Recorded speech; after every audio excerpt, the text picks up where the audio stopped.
একবার ডাউন ট্রেনের মতো বৃষ্টি এসে থেমেছিল আমাদের স্টেশনে।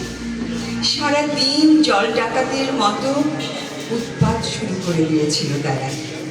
ছোটখাটো রাজনীতিকের মতো পাড়ায় পাড়ায় জুড়ে দিয়েছিল অথই স্লোগান। তবু কেউ আমাদের কাদা ভেঙে যায়নি মিটিংয়ে। থিয়েটার বন্ধ হলো।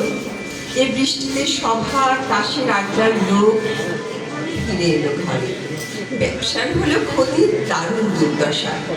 সারাদিন অমুক নিপাজ্জা, অমুক জিন্দাবাদ, অমুকের ধ্বংস চাই বলে আর ভাবি যাবি হলো না পাড়াটা।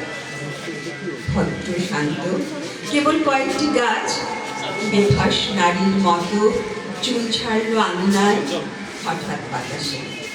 আর পাশের বাড়িতে কোনো হারমোনিয়ামে শুধু উঠতি এক আগ্রহী গায়িকা স্বরচিত মেঘমালা গাইল 3 বার। আর কত চাকর মানুষেরও রেনকোট গায়ে চেপে চায়ের দোকানে। তাদের স্বভাবসিদ্ধ গলা থেকে শোনা গেল, করি বলুন দেখি, দাঁত পড়ে যাচ্ছে, তবু মাইন্ড এটা বাড়ছে না।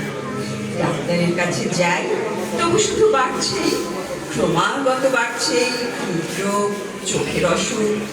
একজন বেরসিক রোগী গলা কাশল, ওহে ছোকরা নুন চাই। বৃষ্টিতে কিছু আসে যায়নি আমাদের, কেননা সেদিন সারাদিন বৃষ্টি পড়েছিল।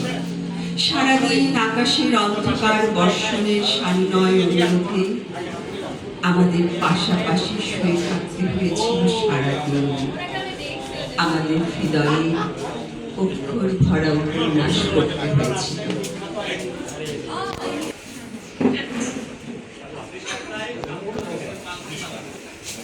না, আমি বলেছি আমি রাজশাহীতে 9 দিন যাবো। এর মধ্যে 5 দিন বাকি ঘরে।